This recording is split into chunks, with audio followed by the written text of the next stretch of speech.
लोकांच्या खिशातून 10 लाख कोटी रुपये अतिरिक्त या सरकारने काढलेले आहेत, हे आम्ही पुराव्यासकट तिथं सांगू शकतो। व अनेक वर्षांपासून देशाच्या हितासाठी काम करणारी एक नावाजलेली कंपनी आहे आणि त्या कंपनीमध्ये टाटा ट्रस्ट हे सगळ्यात मोठं शेअर होल्डिंग असणारं एक ट्रस्ट आहे। आता कोर्टामध्ये त्यांचा एक कुठेतरी विषय चालू आहे, त्याच्यामध्ये एक बैठक ही काही लोकांना रद्द करायची होती म्हणून काही लोक कोर्टात गेले होते, पण हायकोर्टाली सांगितलं होतं अजिबात ही बैठक कॅन्सल करू नका।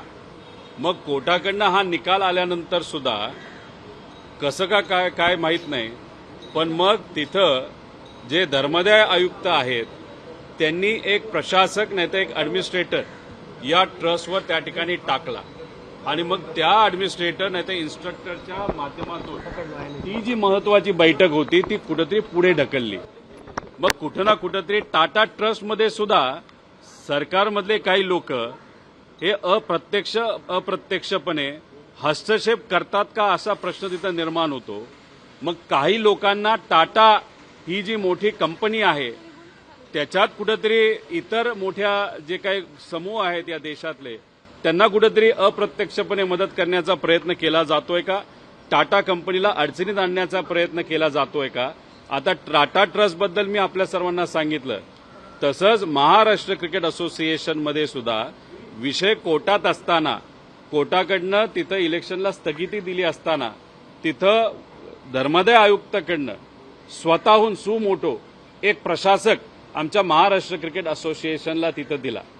जो दिलाय त्याची चूक नाही, पण मग प्रशासक तिथं आल्यामुळे आता महाराष्ट्र क्रिकेट असोसिएशनच्या माध्यमातून जी आम्ही MPL आणि WMPL ज्याच्यामध्ये सामान्य परिवारातली मुलं मुली हे क्रिकेट खेळत असतात ती टुर्नामेंटच यंदा दुर्दैवाने त्या ठिकाणी होत नाही। राजकीय हस्तक्षेप होताच, पण मग कुठंतरी धर्मादाय आयुक्ताच्या ऑफिसमधून सुद्धा हस्तक्षेप तिथं केला जातोय। जसं कोऑपरेटिव्हमध्ये आज राज्यामध्ये आपण बघितलं सरकार प्रशासक त्या ठिकाणी लावून, जसं कोल्हापुरात झालं जी दुधाची आपली कोऑपरेटिव्ह आहे गोकुळ, तसंच इतरही संस्थेमध्ये सरकार प्रशासकाच्या माध्यमातून कंट्रोल घेते, तसं कुठेतरी धर्मादाय आयुक्त हा ट्रस्टमध्ये कंट्रोल घेतोय का। ये जो रिलेशन है सरकार और ये धर्मदाय का वो क्या है असा आम्हाला प्रश्न पडतो। दादा, सोबतच पेट्रोल आणि डिझेलच्या भावावर देखील तुम्ही एक्सपोज केला आहे। सलग चौथ्यांदा पेट्रोल आणि डिझेलचे भाव वाढले आहेत, शेतकरी त्रस्त आहेत, पेट्रोल पंपवर पेट्रोल नाहीये, डिझेल नाहीये। त्यामुळे अतिशय वाईट परिस्थिती या देशामध्ये। कुठंतरी एका बाजूला या ज्या तेल कंपन्या आहेत जे पेट्रोल आणि डिझेल बनवतात ते 20-20 हजार कोटीचा नफा तिथं करतात आणि दुसऱ्या बाजूला इथं सामान्य लोकांच्या खिशातून एक रुपये तिथं अतिरिक्त घेतला जातो। जसं की आपण बघितलं ही जी टॉफी आहे मेलडी ही 1 रुपयाला मिळते, या टॉफीच्या किमतीली रोज 1 रुपयाली पेट्रोल आणि डिझेलची किंमत वाढत चालली आणि लोकांना अडचण त्या ठिकाणी होत आहे। आश्चर्य बाळगू नका की या मेलडी चॉकलेटचा एक पुरा डब्बा हा 50 रुपयाला असतो, उद्या जाऊन कदाचित 50 रुपयाला सुद्धा पेट्रोल हे अतिरिक्त त्या ठिकाणी वाढू शकतं। त्याच्यातच महाजन साहेब जे मंत्री आहेत या राज्याचे मंत्री आहेत, सिनियर मंत्री आहेत, ते काय बोलतात की जे शेतकरी आहेत ते नफाखोरी करतात। मला त्यांना सांगायचे शेतकरी काय मंत्री नाहीत नफाखोरी करायला नाही तर काळा बाजार करायला, आणि त्यांना मला एवढंच सांगायचंय की खूप तुम्ही असं लोकांबद्दल काही बोलू नका, नाहीतर नाशिकमध्ये होणारा जो महाकुंभ आहे त्याच्यामध्ये ज्या पद्धतीने नफाखोरी झाली, काळा बाजार सरकारकडनं झाला, तो आम्ही लोकांपुढे त्या ठिकाणी आणणारच आहोत। त्यामुळे कृपा करून सामान्य लोकांना अडचणीत तुम्ही आणू नका, त्यांच्याबद्दल अपप्रचार करू नका। आज जी काही अडचण आहे ती पूर्णपणे केंद्र सरकार हे डिझेल आणि पेट्रोल लोकांना देऊ शकत नाही म्हणून आजची अडचण आहे। त्याच्यामध्ये पेट्रोल पंपाची कुठेही चूक नाही, चूक जर कोणाची असेल तर ती सरकारची चूक आहे असं आमच्या सगळ्यांचं मत आहे। पण सरकार म्हणतंय की पेट्रोल आणि डिझेल आपल्याकडे मुबलक आहे, कोणालाही काळजी करायची गरज नाहीये। वारंवार हेच सरकारकडून सांगितलं जातं, अधिवेशनात देखील हा मुद्दा उपस्थित केला गेला होता, परंतु हेच आश्वासन दिलं की आपल्याकडे मुबलक पेट्रोल डिझेलचा साठा आहे। तुम्ही जर पेट्रोल आणि डिझेल पंपाच्या मालकांशी बोललात तर ॲडव्हान्समध्ये पैसे देऊन सुद्धा ट्रक तिथं मिळत नाहीत। 2 ट्रकचं टँकरचं बुकिंग जर करण्यात आलं तर मग कुठंतरी 3 टँकरचं बुकिंग केल्यानंतर 1 टँकर दिला जातो. त्यामुळे तुटवडा हा केंद्र सरकारकडनंच त्या ठिकाणी केला जातोय, नाही तर ऑइल कंपनीजकडनं केला जातोय. आणि मग अशा पद्धतीने तुटवडा असल्यामुळे लोकांना तिथं मिळत नाही. आणि आपण जर गणित बघितलं तर मुद्दामून मराठवाड्यामध्ये, उत्तर महाराष्ट्रामध्ये आणि विदर्भामध्ये हा तुटवडा केला गेलाय. कारण सरकारला असं वाटतं ते हक्काचे भाग आपले आहेत, तिथली लोक आपल्याला समजून घेतील. त्यामुळे 3 भागामध्ये, महाराष्ट्रामध्ये उत्तर महाराष्ट्र, खानदेश त्याच्यामध्ये येतो, मराठवाडा आणि विदर्भ, याच्यामध्ये मुद्दामून तुटवडा केला गेला आहे ताकी तिथले लोक संवेदनशील आहेत, समजून घेतील. पण त्याच्यात सामान्य लोकांची खूप मोठ्या प्रमाणात अडचण ही होत चालली. आता खरीप सीझन सुरू होणार आहे, आता मशागती तिथं सुरू होणार आहे, ट्रॅक्टरला आणि सगळ्या गोष्टीला डिझेल लागणार आहे. त्यामुळे लवकरात लवकर सरकारने या बाबतीत कुठेतरी तोडगा काढला पाहिजे असं आमचं मत आहे.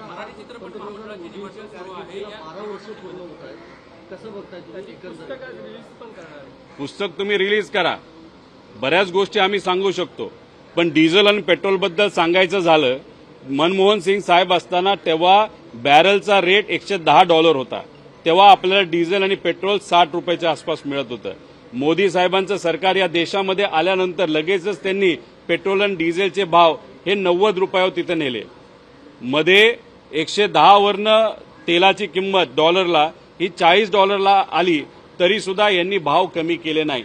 याच्यात अतिरिक्त 60 आणि 90चा जर फरक काढला तर अतिरिक्त सामान्य लोकांच्या खिशातून, या देशातल्या लोकांच्या खिशातून 10 लाख कोटी रुपये अतिरिक्त या सरकारने काढलेले आहेत. हे आम्ही पुराव्यासकट तिथं सांगू शकतो.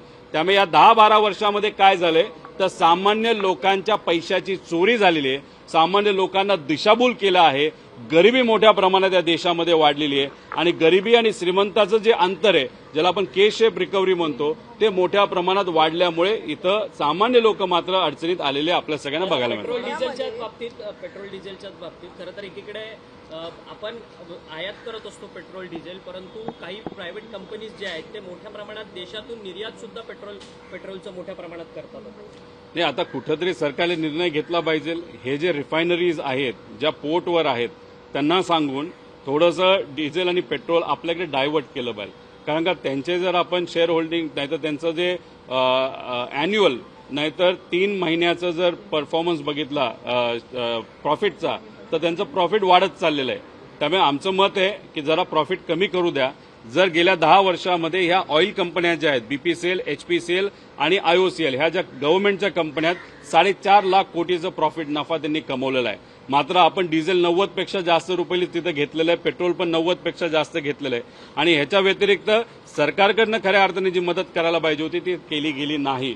त्यामुळे लोकांकडनं वसुली केली जाते असं आमचं मत आहे. म्हणजे इलेक्शन होत असताना लोक तुम्हाला निवडून देतात, तुम्ही लोकांचं पालतत्व घेण्याऐवजी लोकांकडनं वसुली तिथं करता, हे आमचं ठाम मत आहे. अखिल भारतीय चित्रपट महामंडळाच्या निवडणुकीमध्ये पेट्रोल डिझेलचे दर वाढतायत, पण मात्र लोकांचा पगार हा वाढला जात नाहीये. याच्याकडे कसं? एक तर लोकांचा पगार यंदा 5 ते 6% प्रायव्हेट सेक्टरमध्ये वाढेल असा अंदाज आहे. की प्रायव्हेट सेक्टर मोठ्या प्रमाणात तिथं अडचणीत आले.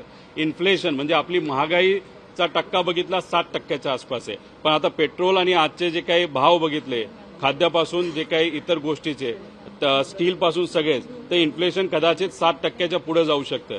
त्यामुळे आपण उलट पगार जो वाढतोय तो वाढीव खर्च जो आपला होत आहे तो भरून न निघणारा त्याच्यातून आहे. त्यामुळे मध्यमवर्गीय तर अडचणीत आहेतच, पण सामान्य आणि गरीब लोक तर मोठ्या प्रमाणात अडचणीत आहेत. आणि बहुतांश लोक जे महाराष्ट्र सोडून गेलेत कारण गॅस इथं मिळत नाहीत, जे कामगार आहेत ते परतलेले नाहीत. त्यामुळे रिअल इस्टेट जी इंडस्ट्री आहे, बांधकाम इंडस्ट्री, ती सुद्धा बंद पडण्याच्या वेळेवर त्या ठिकाणी आलेली आहेत. इतके मोठ्या अडचणी आज देशामध्ये, पण सरकारकडनं त्या बाबतीत कुठेही चर्चा केली जात नाही. चर्चा जर कुठली केली जाते तर मेलेडी खाव सब जान जाव अशी आजची परिस्थिती आहे. त्यामुळे सरकारला मला सांगायचंय की लोकात या, लोकांच्या अडचणी जाणून घ्या आणि मग त्याच्यावर मार्ग काढा. पंतप्रधान नरेंद्र मोदी यांनी हीच मेलोडी जी आहे ती मेलोनी ज्या इटलीचे पंतप्रधान आहेत त्यांना देऊन खरं तर महागाईचं आमंत्रण भारताला दिलेलं आहे. एक तुम्हाला सांगतो, कांद्याचं आंदोलन उद्याच्या दिवशी चांदवडला आम्ही सर्वजण खूप मोठ्या लेवलला तिथे घेणार आहोत. इतका रोष लोकांना आहे.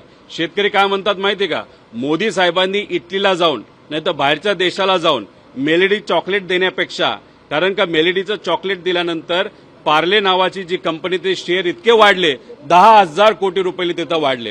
त्यामुळे शेतकऱ्याचं मत आहे ही मेलेडीची चॉकलेट देण्यापेक्षा पंतप्रधान साहेबांनी जर कांदा दिला असता तर कांद्याचे भाव वाढले असते आणि लोक त्या ठिकाणी खुश राहिले असते. याची किंमत आहे 1 रुपया आणि 1 रुपयाला एवढंसं मिळतं आणि आज शेतकरी 1 किलो कांदा 1 रुपयाला विकतोय. कुठंतरी या सरकारला लाज वाटली पाहिजे असं आमचं मत आहे. त्यामुळे उद्या खूप मोठ्या संख्येने आम्ही असू, काँग्रेसचे नेते सपकाळ साहेब असतील, शशिकांत शिंदे साहेब आमच्या पक्षातले नेते असतील, दानवे साहेब उद्धव ठाकरे साहेबांच्या पक्षातले आणि सीपीएम असं मिळून एक मोठं आंदोलन चांदवडला सकाळी 9 वाजता उद्या 26 तारखेला त्या ठिकाणी घेत आहोत.